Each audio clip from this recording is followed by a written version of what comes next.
O Senhor esteja convosco. Ele está no meio de nós. Proclamação do Evangelho de Jesus Cristo segundo Lucas. Glória a vós, Senhor. Jesus estava rezando num certo lugar.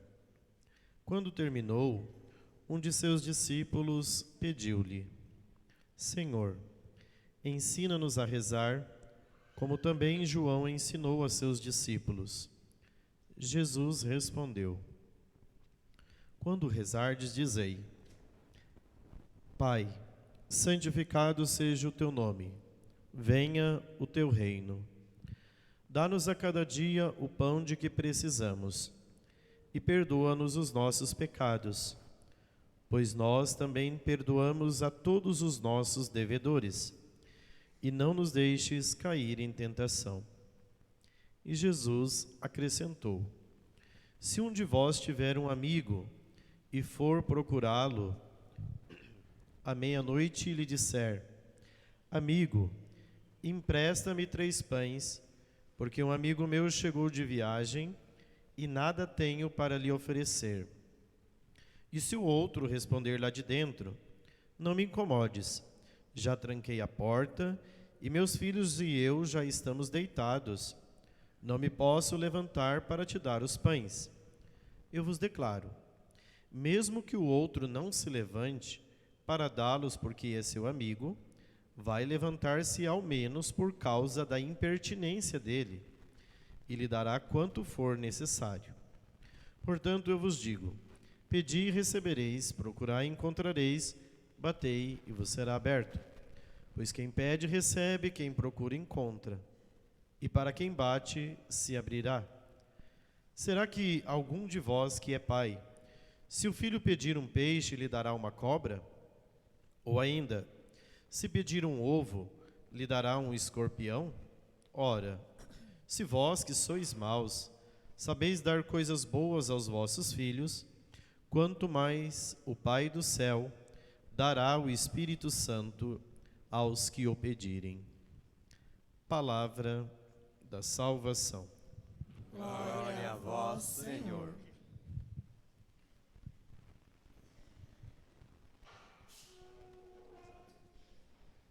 Vamos pedir a intercessão de Nossa Senhora. Ave Maria, cheia de graça, O Senhor é convosco.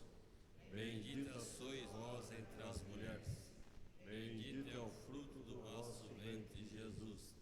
Santa Maria, Mãe de Deus, rogai por nós, pecadores, agora e na hora de nossa morte. Amém. Nossa Senhora, Rainha dos Anjos, Rogai por nós. queridos irmãos, celebramos esse 17º domingo do tempo comum e hoje nós chegamos ao capítulo 11 do Evangelho de Lucas. Eu diria que esse tema que Jesus trata no Evangelho, o tema da oração e, por consequência, ensina a oração do Pai Nosso, é um dos temas primordiais, essenciais para a nossa vida cristã. Então eu vou tentar, nesta homilia, apresentar e refletir com o Evangelho sobre a dimensão da oração, como ela é uma questão de persistência, e não somente uma questão de persistência, mas uma necessidade para a nossa vida.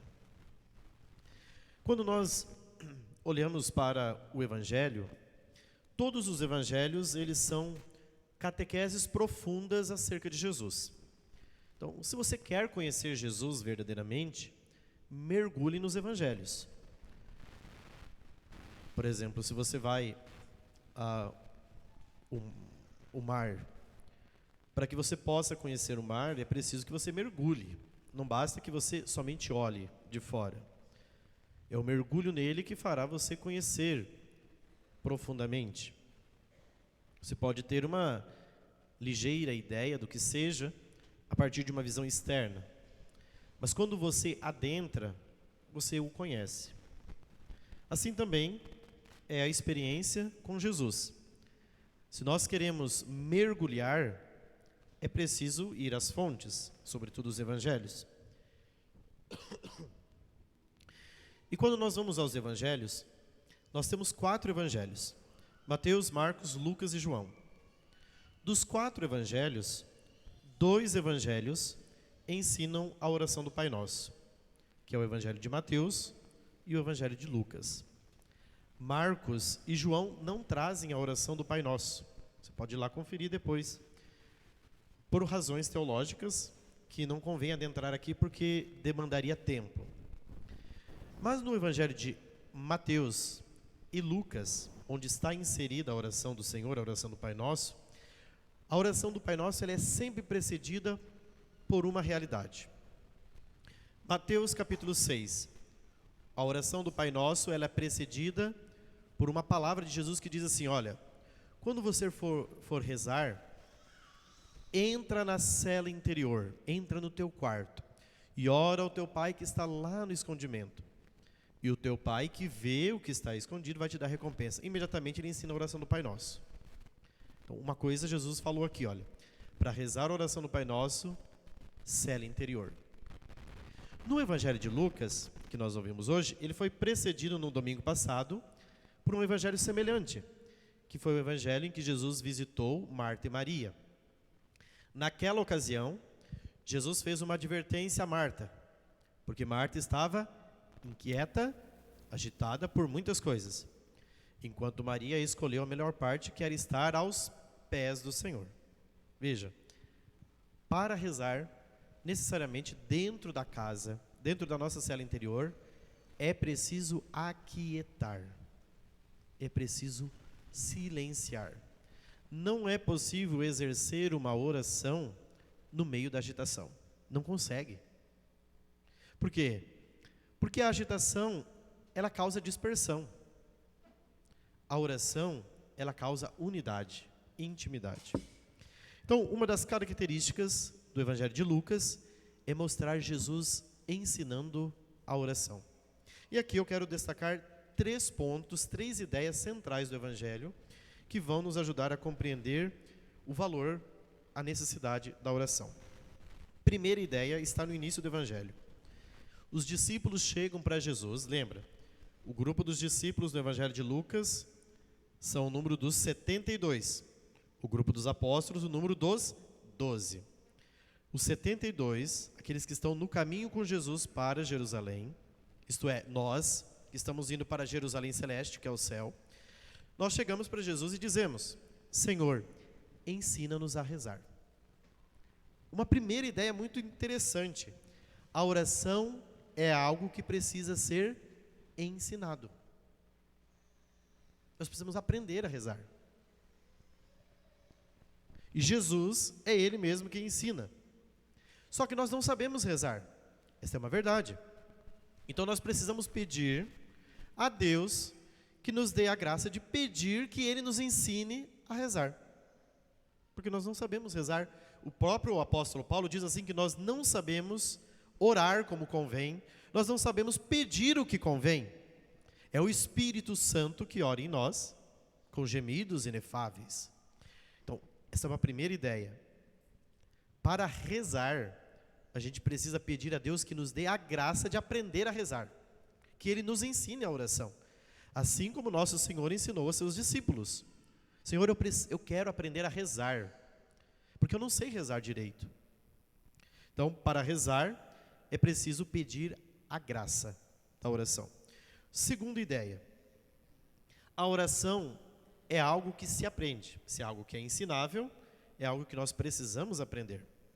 Mas também é verdade, meus irmãos, nós precisamos aprender esta arte, que é rezar. Mas nós sabemos também, por outro lado, das imensas dificuldades que nós temos para rezar. E aqui eu posso elencar. Primeira, nós temos dificuldades para rezar porque nós somos distraídos, dispersos. Nós temos dificuldades para rezar porque às vezes somos hiperativos. Não conseguimos aquietar o nosso coração, nós estamos o tempo inteiro agitado, preocupado, um movimento qualquer já me dispersa. Outro motivo também é porque nós somos superficiais, não temos profundidade. E qualquer coisa, é assim, passou uma borboleta, você dispersa. Sabe aquela pessoa que é dispersa o tempo inteiro, ela não tem foco. Então, esse é um fator, talvez psicoemocional, que atrapalha a nossa oração. Mas não é um problema só de pessoas hiperativas. Esse é um problema de foco, de atenção, que atrapalha a nossa oração. E sem foco, sem oração, a gente não consegue rezar. Então, Jesus nos mostra, é preciso aprender. Você tem que se colocar na escola de Jesus para aprender a rezar. Você tem que fazer como Maria no domingo passado, se sentar aos pés de Jesus e escutar Jesus. Preciso aquietar. Então nós precisamos, como aprender então a rezar? Um primeiro passo, aprender a rezar com os grandes santos que eram apaixonados pela oração. Quando nós olhamos para os grandes santos, nós vemos como os santos rezavam e dizer assim, nossa, aqui está um caminho genial para se aprender a oração. Porque não adianta você querer inventar a moda. Não adianta você querer inventar o jeito. Nós temos que trilhar um caminho que foi ensinado. E aprender com aquilo que foi ensinado. E a arte da oração, eu diria que é a maior de todas as artes. Porque ela é difícil. Ela não é fácil. Você pode fazer qualquer arte e ser um gênio. Mas a arte da oração tem que ser um mega gênio para conseguir alcançá-la.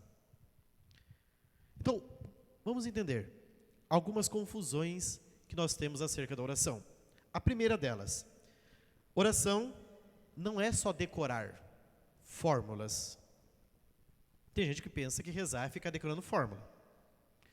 Então, você tem uma fórmula, Ave Maria, cheia de graça, o Senhor convosco, bendito sois vós entre as mulheres, bendito é o vosso filho Jesus, Santa Maria, Mãe de Deus, rogai por nós pecadores, agora na nossa morte. Isso é uma fórmula. Balbuciar isso não significa que você rezou. Isso pode ser somente verborreia, ou seja, palavras jogadas ao vento. Se você pegar um papagaio e dizer assim, vamos lá, loiro, vamos aprender com o Pai Nosso que estás no céu. Que os dias o louro vai estar rezando Pai Nosso. Mas aquilo não vai santificar o louro.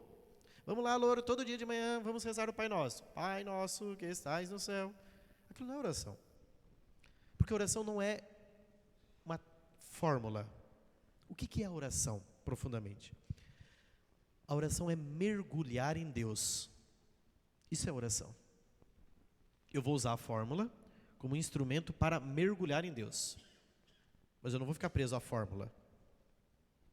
E é isso que as pessoas falam, para, eu rezo e não acontece. Eu faço, não vai. Mas claro, às vezes você fica só papagaiando na oração. Sua oração é papagaiar, ou seja, reproduzir sons. Não é mergulhar em Deus. Não é entrar em intimidade com Deus. Por quê? Porque como você vai saber que a sua oração está produzindo um efeito na tua vida? Se a tua vida continuar a mesma porcaria de 20 anos atrás, significa que a sua oração não tem efeito. Você continua a mesma pessoa, fofoqueira, linguarudo, comentando dos defeitos alheios, julgando as pessoas, mandando todo mundo para o inferno e por assim vai. Veja, você não está mergulhando em Deus, você está só com verborreia. Oração é mergulhar em Deus. E quando você mergulha em Deus, você tem que ser aí como? Mergulhado de Deus, molhado de Deus. Então você vai sair mais o quê? Divinizado. Agora a pessoa sai mais demonizado da oração. Então tem alguma coisa de errado. Por quê? Porque oração não é fórmula. A fórmula é um instrumento, como Jesus ensinou uma fórmula. Quando rezar, dizei. Mas antes, Jesus disse, não adianta você somente fazer isso, você precisa entrar lá na cela interior. Ou seja, você precisa ter encontrado consigo, você precisa ter olhado para você, para que depois você possa fazer um mergulho na oração e dizer, Pater Noster. Você pode rezar até em latim, pode rezar em inglês, espanhol, qualquer língua. Mas aquilo não vai ter efeito se não for um mergulhar em Deus. Muito bem. Então entenderam? Oração é mergulhar em Deus. Nós estamos mergulhando em Deus na nossa oração? Nós estamos sendo mais divinizados quando a gente reza? Quando você reza um terço, bem rezado, piedosamente, você nota que você saiu de lá um pouquinho melhor? Que você saiu com instrumentos para tentar arrancar vícios, desordens que estão dentro de você? Terceiro ponto. A oração tem algo com o nosso jeito de ser. Então, nós já colocamos A oração precisa ser ensinada. Nós precisamos aprender a rezar, porque nós não sabemos rezar. E terceiro, a oração tem algo a ver com o nosso jeito. Nós temos aqui um grupo de pessoas, embora haja semelhanças entre alguns, existem muito mais dessemelhanças entre todos nós. Pode ser que tenha semelhança entre eu e uma pessoa em alguns aspectos de características de personalidade, de temperamento. Mas entre nós existem muito mais dessemelhanças. E esse é um ponto. A oração tem algo a ver com o nosso jeito de ser. Então, se você não se conhece, é difícil você saber como você vai rezar bem. Por quê? Porque tem pessoas que são mais interiores. Tem pessoas que são mais exteriores. Próprio da personalidade e do temperamento, né, tem pessoas que são mais voltadas para o mundo interior. Então é uma pessoa muito mais, você vê que ela é muito mais introspectiva, ela tem uma sensibilidade muito maior, qualquer coisa aflige, ela chora com facilidade. Então essas pessoas têm uma característica, têm uma personalidade, têm um temperamento próprio de ser. Essas pessoas vão ter, evidentemente, facilidade para rezar, se souberem aproveitar do seu temperamento, muito bem. Podem também, por outro lado, ficar entaladas lá em si mesmas, que é o que acontece com a esmagadora maioria das pessoas. As pessoas extremamente sensíveis, elas poderiam decolar na vida de oração assim, que nem um furacão. Mas não decolam por quê? Porque elas ficam olhando muito para si mesmas. Elas ficam chorando as suas dores, os seus coitadismos. Todo mundo, ninguém gosta de mim. Então, ela poderia usar aquilo como uma graça, mas aí às vezes a pessoa não consegue. Por outro lado, aquelas pessoas que são mais exteriores, né, que são proativas, vai, faz e age, essas pessoas evidentemente têm mais dificuldade de interioridade. Então elas têm que usar recursos para poderem rezar. Ah, mas eu não sei rezar desse jeito. Consegue sim. A oração é uma coisa que se ensina, se aprende. Você consegue. Você só precisa dobrar o orgulho que está dentro de você. Mas como, padre? Então você vai ter que usar elementos mais externos para rezar. Talvez essa pessoa que seja mais exterior, ela vai rezar com a natureza, com o pôr do sol, com as árvores, com a beleza da criação, com imagens. Então ela precisa de imagem, ela precisa de coisas visuais para que ela consiga rezar, porque sem nada ela dispersa. Entende? Então ela precisa do crucifixo, ela vem diante do sacrário, ela vê a natureza, ela vê instrumentos externos que vão ajudá-la a rezar. Olha, eu amanheço e vejo a beleza do nascer do sol, a aurora. Que grande graça. Poder contemplar mais um dia a beleza do Criador e ser parte desta obra da criação que é de Deus. Vejam. Então, o seu jeito de ser diz algo sobre a sua vida de oração. Ok? Muito bem. Esses 3 pontos agora eu passo para um ponto prático, que aqui é o ponto mais importante. Ok? Gravem bem isso, abram os ouvidos, né, nesse momento que eu vou falar, para que vocês gravem isto desta homilia. Então, se você está ensurdecido, deixe que esta voz ressoe no seu coração. Não rezar é pecado. Ponto. Essa é a frase. Tem gente que pensa que pecado é somente matar, roubar e adulterar. Mas por que rezar não é? Por que rezar é pecado, padre? Quando você não reza, você está sonegando a Deus a honra que é devida a Ele. Você está cometendo um pecado grave. Porque a Deus cabe o culto que Ele merece. Você, como criatura, tem que reconhecê-lo como Criador. E a forma como você o reconhece como Criador se dá na oração. Mas não somente isso, são 2 problemas.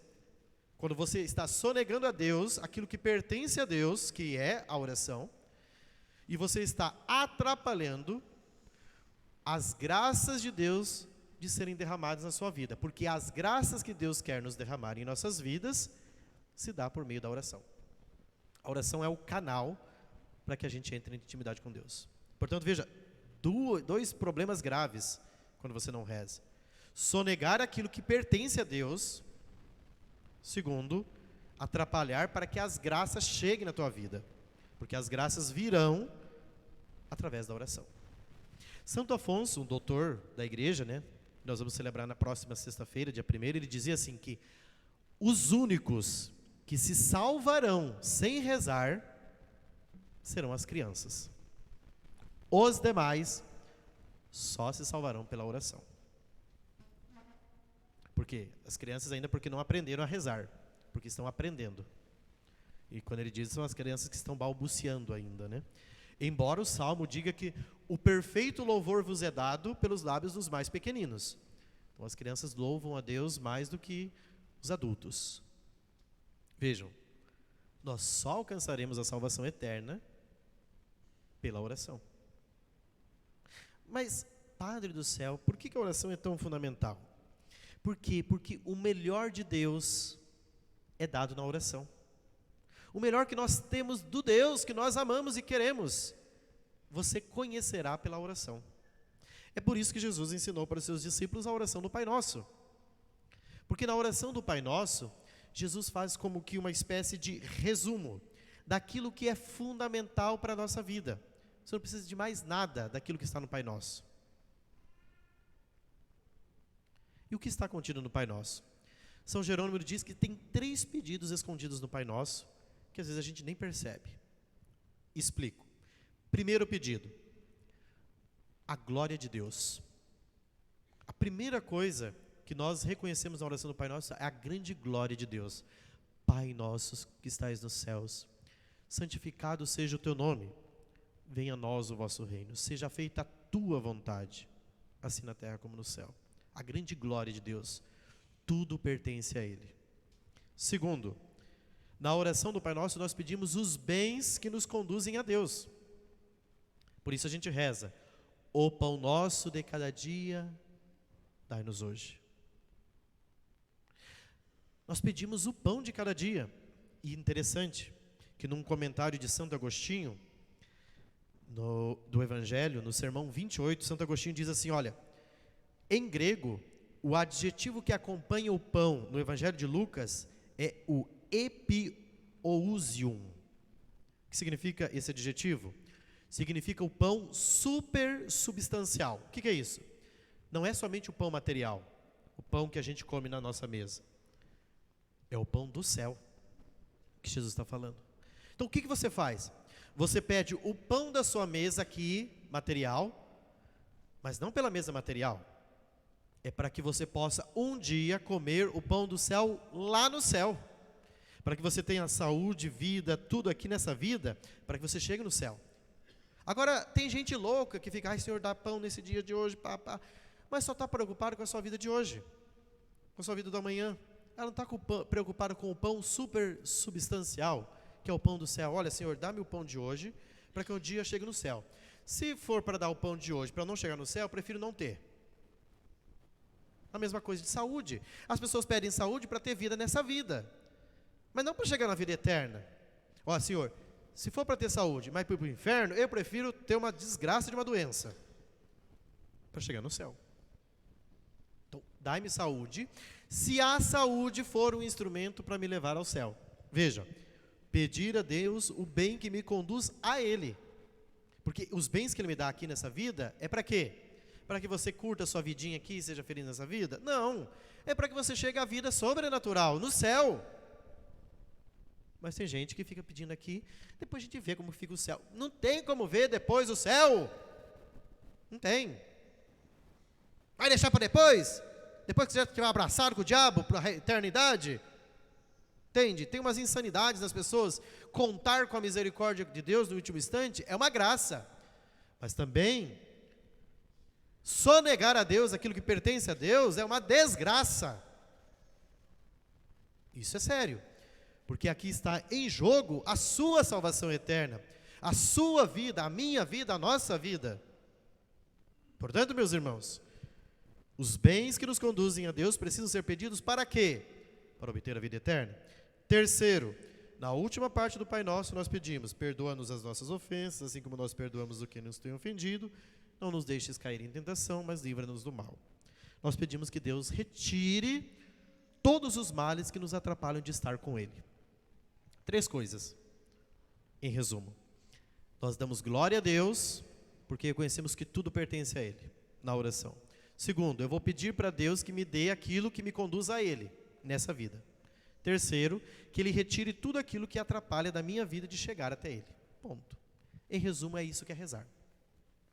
Se você não gravou, depois você vai lá no YouTube, essa homilia vai ficar gravada no YouTube, no meu canal, Padre Rogério de Azevedo, e vai assistir essa homilia, para você gravar essa homilia na tua vida. Ai, Padre, o senhor falou tanta coisa que agora eu sou voado e já voo as ideias. Tudo bem, não tem problema não. Está lá, você vai lá, vai assistir, anote isso. Eu preciso entender, em resumo, o que significa a oração, para você parar de rezar errado. Ai, Senhor Jesus, eu preciso disso, disso, disso. Para, porque às vezes o que você está pedindo não é um bem.